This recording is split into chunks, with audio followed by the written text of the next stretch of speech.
If there is a bird that's about to take flight, stretch her wings and rule the skies, may it be a peace dove and no longer a bald eagle.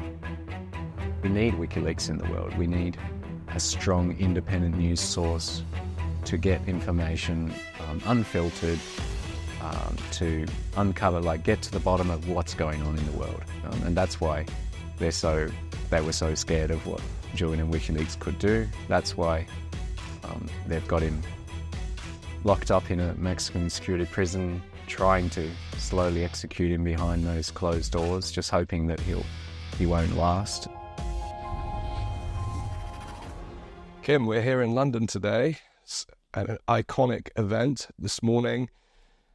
Stella Assange, Julian's father, and his legal team went into the Royal Court of Justice, an important and iconic step in the journey for Julian's potential freedom. Now, your film, The Trustful, chronicles that story, and I'm not sure where we are on that journey now, but I'd be very curious to know where you began with your journey to creating this incredible piece of work that tells Julian's story in such a unique way. Sure. Well, in 2010, I was in the living room and the news was on the TV, and I saw this shocking footage, which is known as the collateral murder video, of a war crime of people being killed in Iraq, civilians being killed, and it's now known as the collateral murder release. And at the time, I'd never heard of WikiLeaks or Julian Assange, and I didn't know even make sense of that video. It just stuck in my mind. And then about 5 years ago, I kept hearing about this story, and I just had, my curiosity got the better of me, and I had to look into it and started watching other people's documentaries. And I've been involved with documentaries for 10 years now with Films for Change, our educational enterprise. So started watching a few docos, reading, and just learning and just making sense of it. And, just as I started looking into it, just more and more I realized this man has made this incredible contribution, and he's been incredibly smeared, defamed, and painted as this kind of traitor, this villain. And there's just so much going on with this story, and I just need to look deeper. And we thought about making a documentary. We talked about it, and the time was just right to make a documentary, and we chose this topic. Was there a moment where it went from we should do this to we must do this, when you absolutely committed? Could you tell me about what prompted that decision? Yeah. Well, originally it was a very unambitious project. It was going to be a simple YouTube documentary. I was going to spend a few months, no money and no licensing, just free use sort of YouTube mashup. That's what I was going to do. And my partner, the co-producer of the film, Natalia, we went along to this talk that was John Shipton was giving in our town, a nearby town, one night. And at that talk, he was explaining the situation in the courtroom at the beginning of the extradition trial, where they kept Julian in this glass room at the back of the court, which is something we depict in the film. And so he was kept in this glass room, and to talk to his lawyers, he had to kneel down and talk through this tiny slot with the glass, and the lawyers had to go on their tippy toes to reach it, and the opposing side could hear everything that was being said, and it just seemed so unjust. And we both looked at each other and just went, whoa. And I think that really spurred us on. But that was one of many discoveries, many moments of learning something that just made me more motivated and helped me work out what to put in the film out of many, many options. Another one was when I read a brilliant book by the UN Special Rapporteur on Torture, Nils Melzer. It's called The Trial of Julian Assange. I highly recommend this book. Midway through the book, it's revealed that during the trial, there was a cell search of Julian's cell, and they discovered that he had hidden a razor blade in the cell.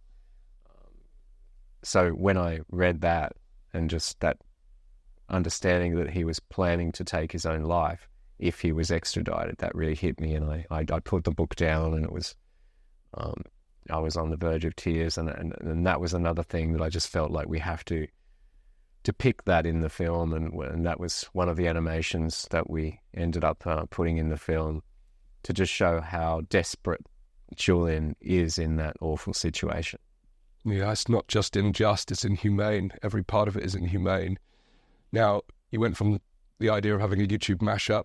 Tell us about what the mission is now for the film. You're taking it much further. Yeah, well, what happened? It took off so quickly. The first interview was I lined up with John Shipton through, lucky that I had a contact to get started, and went down to Melbourne. I filmed an interview with him on my mobile phone on a tripod. I forgot to put it on HD. It was a big disaster. But funnily, a little bit of that clip interview is in the final film, even though it's SD. It's still such a good statement, and it's slightly grainy. But anyway, after that interview, we're out on the street, and I said, John, can we just get a photo? And I took a photo of us, a selfie, and posted on Facebook, and it just went viral. Wow. And then that's when I got a sense of there's a real need for this. There's a calling for a new documentary on this. And it's interesting that there's not just dozens but the documentaries being made, but it is a very expensive process, as I discovered, to make something cinema worthy. And it's such a complicated topic that to grapple with. It's not something that you just can go along and you can't film Julian.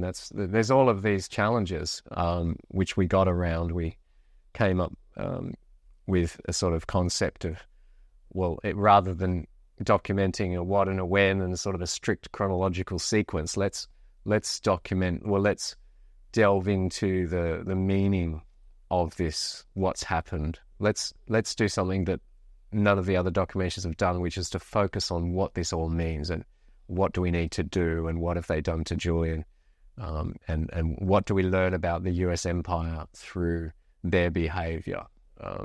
So that was a very different sort of tact to take for a documentary.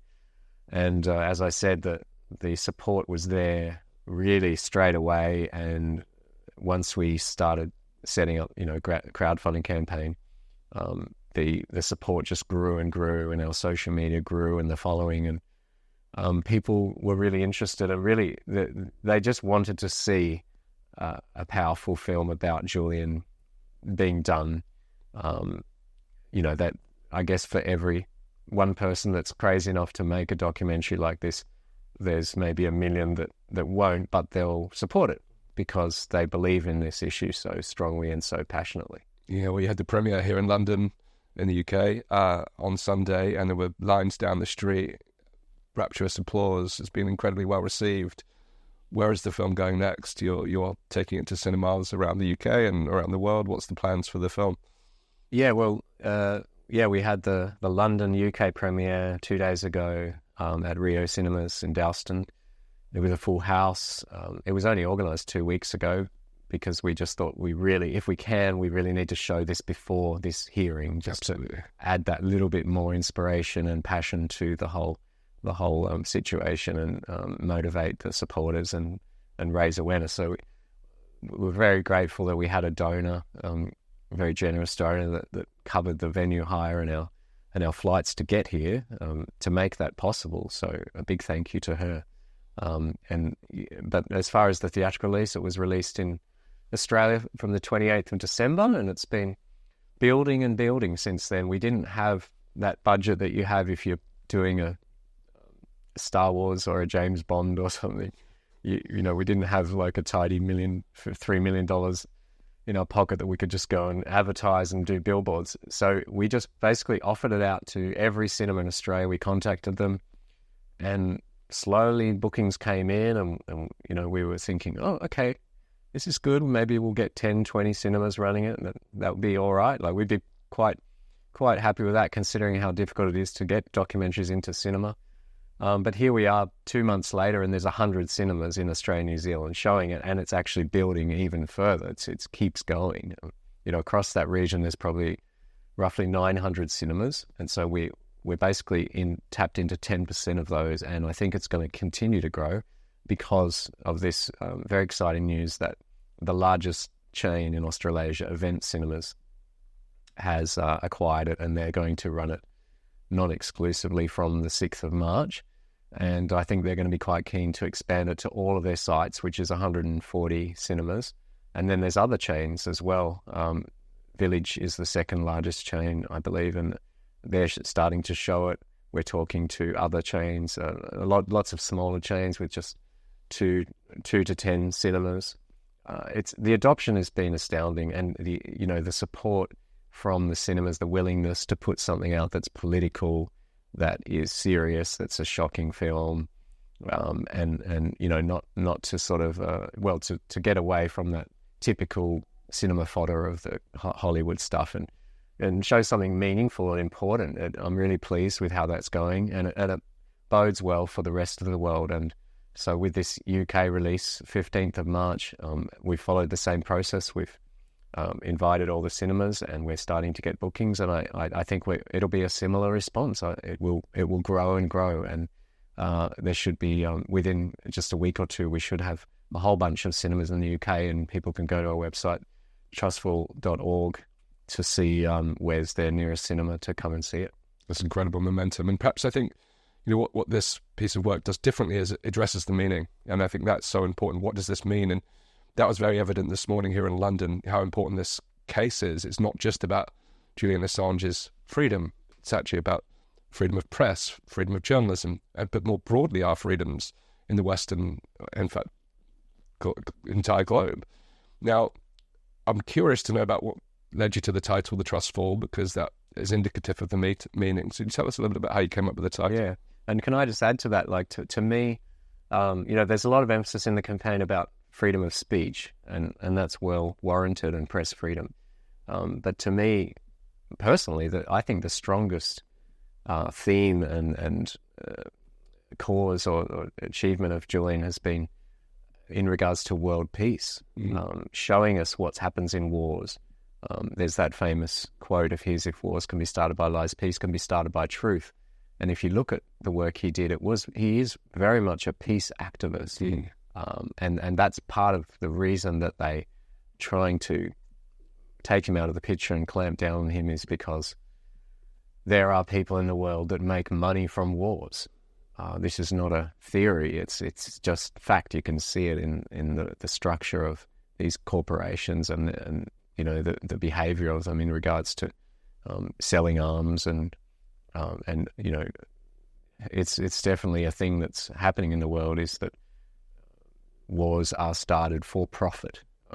There's another quote in the film of Julian talking about the Afghan war, that it wasn't the goal wasn't to win a war. The goal was to have an endless war to actually money launder, to take money out of the tax bases in the US and into the hands of the transnational security elite. So, it's very sinister stuff. And if people look into this stuff, they'll find that this is the case.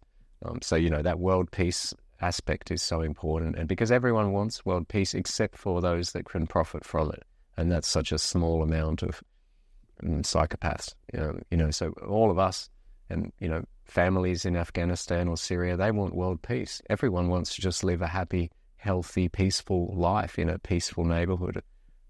So, that's such a huge issue that he was working towards. On to your next question with the title, The Trust Fall. The project started out, it was called Free the Truth, Free Assange. It was like a working title. I didn't think we would stick with it. I didn't know. But it just kind of worked well at the beginning, because then everyone could see that that's what the film is about, that it's in support of Julian. It's not a neutral standpoint. And then as we got, I guess about a year ago, getting towards the end of editing and starting to think about, well, we need a poster now and we need, a final title. And I'd written all of this draft narration. I'd spent a few months writing that, and I had this image in one of these pieces that I'd written, basically poems that I'd written, was The Trust Fall, because I'd had this sort of vision this visual just popped into my mind of that Julian is like, he's falling. He's on his way down in life with what the way they're treating him, and his health is declining. And so he's like, I just had this vision of him sort of falling into this dark chasm off the edge of a cliff. And at the same time, there was this kind of concept emerging in the film that I'd sort of chosen to be the take-home message. What's the lesson from the film? And I even ponder that. Do I really want to teach a lesson? Like, am I, in the place to tell people what to think or what to do? And I decided, yeah, I do want to say something in the final stages. I do want to give a message, because it makes it easier for people. There are some people that need teaching and need guidance on things like that, especially younger people. So it was like, yeah, I'm going to say, what is the answer to this whole debacle?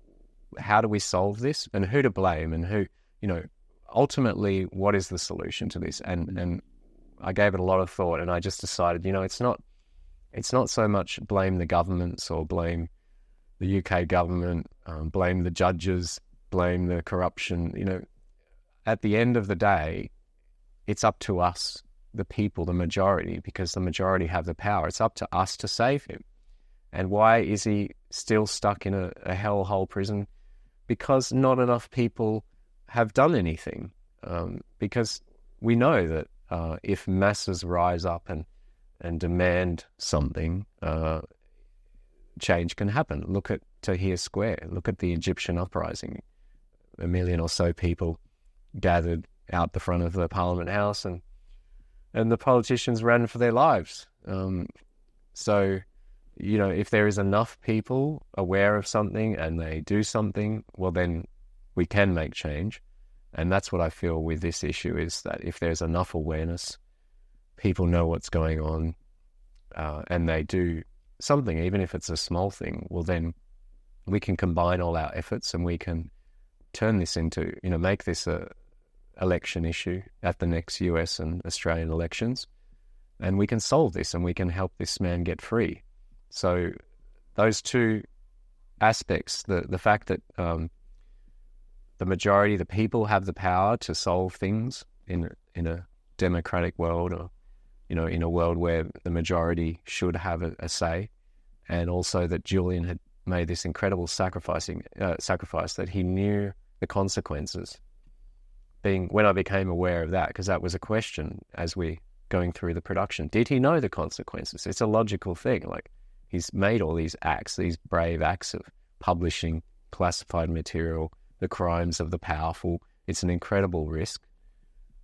But did he actually know what might happen, or did he think that he'd be fine? And when I found out through this interview with Mark Davis that he did know, that he was well studied on what happens to whistleblowers, Daniel Ellsberg, for example, and many other whistleblowers, there's just been so many through history, he knew full well what would probably happen. And he did it anyway. And it's such a brave thing. And so I put those two things together and I went, well, the act that he's done is a trust fall, an incredibly brave trust fall, and we are the ones that are meant to be doing the catching. So that was where the title came from. Wow, an incredible story. And it's so right. I think it's easy to look at a situation like this and feel a sense of despair, hopelessness. But the reality is, you're absolutely right, the solution is in the people's hands. And this year is a big year for elections this year. There's some major elections. 49% of the world's population is taking some form of election this year. That's nearly half the world. And if we can put this on the agenda of the political pathway to those elections, then I think we have a chance of utilising the political machine to our advantage. It's important that the world is aware of what's happening. And this is such a prolonged case. And I think, how is there even continuity within the American government and the security services that they cling on to this? But I can understand why, for the reasons you've outlined, because he is subjugating flows of profit and power through his work. Do you think this film and other work can help reach the younger generation? Because whenever I attend a protest or a rally for something like this, I find it's the older generation who are protecting, defending what they hold to be true. Yeah. What can we do to reach the younger generation to empower them to be part of this process? Yeah, well, Natalia and I, we did so much brainstorming with this film. This is not a documentary where we just went and filmed something that happened and followed something, someone or something around. This is a conceptual film about meaning and about philosophy, and it's a lesson.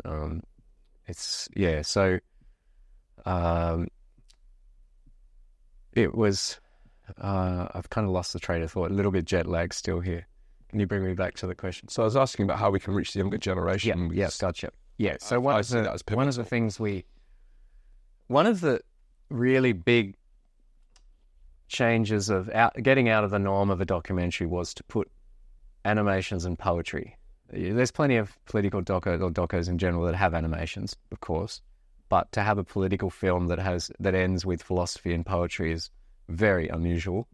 And the animations, and then you'll see in the trailer that there's this tiny little slice of animation with poetry, and we really weighed that up. Is that what we want to do? We actually basically had two versions of the trailer at that stage, and we're like, one is the conventional trailer. Everything's cold, political, serious, talking heads, concepts, ideas, information. And then the next one had some poetry put in. The line from near the end of the film: "If there is a bird that's about to take flight, stretch her wings and rule the skies, may it be a peace dove and no longer a bald eagle." Obviously, I mean, even if you're not into poetry like me, like you get what a bald eagle, what I'm referring to, and the peace dove. And, and that was the bit that we sort of chose would be maybe the bit that to hammer home this idea of world peace, peace dove. It's a symbolic of world peace. And so we strategically put that in there to show people that this is not a typical political film that you're just going to sit and be bored, somewhat interested, a lot of information. It's actually going to have some art, some poetry. And I think there's more people in the world that interested in poetry, that like poetry, than there are that like political films or politics in general. So, what we're trying to show to people is that, this film, it's not going to be sort of serious, cold, boring. It's going to have some feeling, some heart, some metaphors in it. And it's very unusual. And it's a very unusual film. I'm well aware of that. And we did that on purpose because we want to expand that audience, and we want to reach people that care about the world peace, about ending wars, ending crimes and corruption, and just having peaceful lives. And which is, as I said, like basically everybody, almost everybody. And so hopefully young people will look at it and go, well, this is interesting, and it's not like just going to be a typical political doco. It's going to have other messages. It's going to have creativity, music, art, animations. Obviously young people love anime. They love cartoons. There's that courtroom scene with the glass room is done in a Simpsons style to emphasize, not to make fun of it, but to emphasize the farcical nature of that situation with sort of funny music. And we labored over that. Do we want to keep it serious, or do we want to sort of emphasize the farce of what was that setting? And so we weighed up these things, and that's all to try to make it open to a wider audience, which has the ultimate goal to get more people to wake up to this issue, to become aware, and add their voices to the campaign. I think there's a real confluence of influences that are happening around the world now, and I find it really interesting you've centered on peace, because the last 4 years have been turbulent, and we're seeing continued erosion on free speech, but we're seeing the rise of violent conflict, warfare, and to me, there is a whole body of people who have just had enough, recognizing that it's the power structures that are enabling these wars, profiting from these wars. And at this time today in London, it was the biggest turnout we've had outside the courts for Julian or any of the rallies. And I just wonder whether that's a reflection of the campaign growing momentum. Perhaps it is, but the connection to the powerful and how they're using their power at the moment to proliferate war.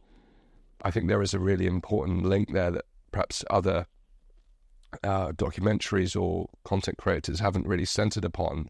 And I think at this point in history, with the conflict in Gaza and Ukraine and Russia and Yemen and many more, perhaps this could be this story could help become a beacon for that peace, because I know many of us are yearning for it.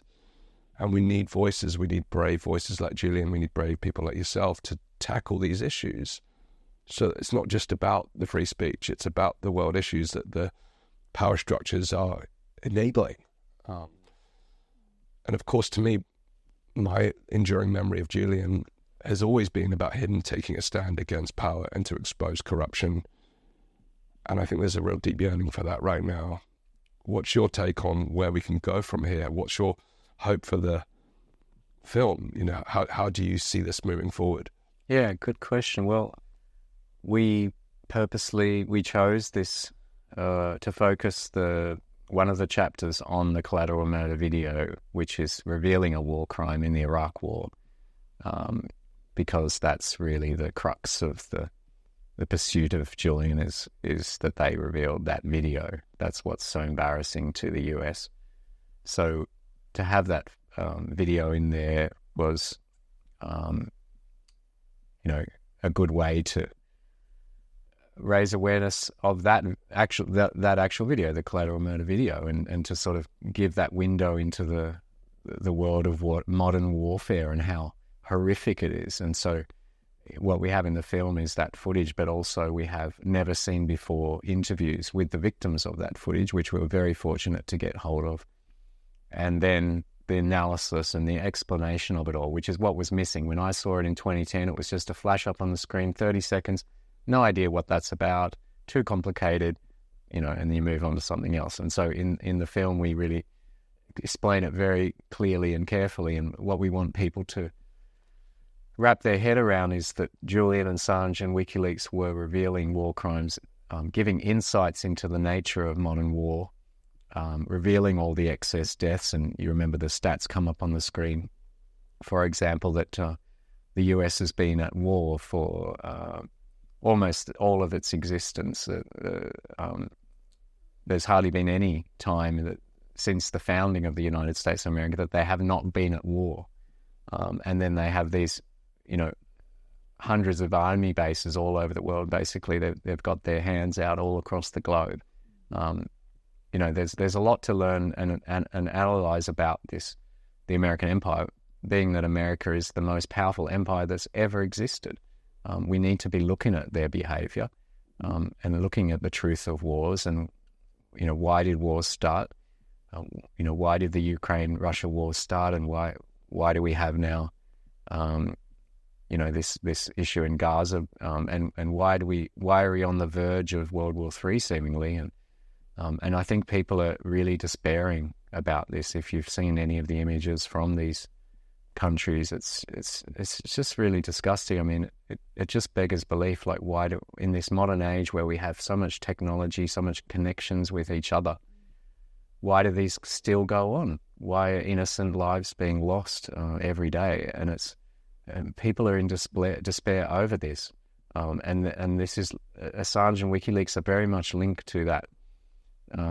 So it's so important that people make that link and then speak out for Julian, do something, whatever it is. And because we need WikiLeaks in the world, we need a strong independent news source to get information unfiltered, to uncover, get to the bottom of what's going on in the world if we're going to solve these things. And that's why they were so scared of what Julian and WikiLeaks could do. That's why they've got him locked up in a Mexican security prison, trying to slowly execute him behind those closed doors, just hoping that he won't last, and keeping WikiLeaks occupied with using all their funds for fighting the legal case, and rather than doing what they could be doing, which is to expose wrongdoing and bring truth to the world.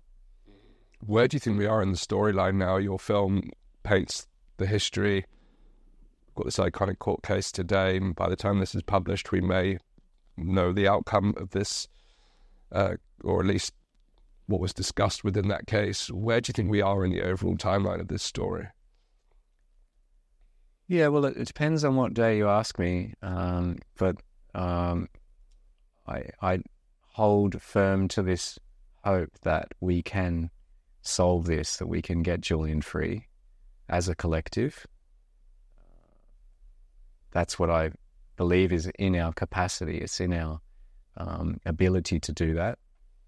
In the short term, the best outcome of this week from this application to appeal is that the appeal is allowed and granted, and then he'll be stuck here for another 6 months while they do that next appeal. I don't see that there'll be a legal solution to this unless the government sort of decide that they will surprisingly kind of, have an actual, real, legitimate court hearing, which hasn't been done in this whole process. So probably they're just going to continue with the same judicial farce, unlawful activities, and the best outcome at the moment is that he doesn't go over to the US, isn't extradited, and the whole thing is delayed, because that will give us time to raise awareness. So it's really to me it's a battle between awareness in the public, hence the film, and racing to do that, because Julian's health is suffering and he can't just continue to last in those conditions. So we're in a race against time to raise the awareness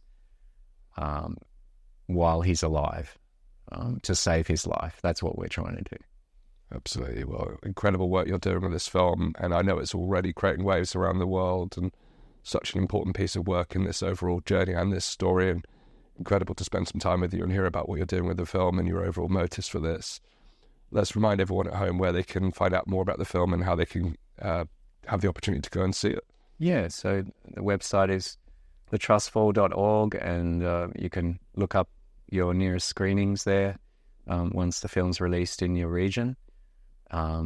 There's other ways you can help with our crowdfunding campaign, and you can also suggest the film to your local cinema, especially if you live in Australia, New Zealand, UK right now. It really helps if people suggest it to their local theatre, and we've seen that working. And the cinemas really listen when even just a few people say, "Hey, we'd like you to show The Trustfall." They really prick up their ears when they get those requests, and so that's helped with really pushing out the film. It's basically an on-demand democratic process, and that's helping the film to spread, which is fantastic. So, and then come and see it, even if you don't normally watch political docos. I don't either. It's not a typical political documentary. You won't be bored. You won't be sort of overwhelmed by information.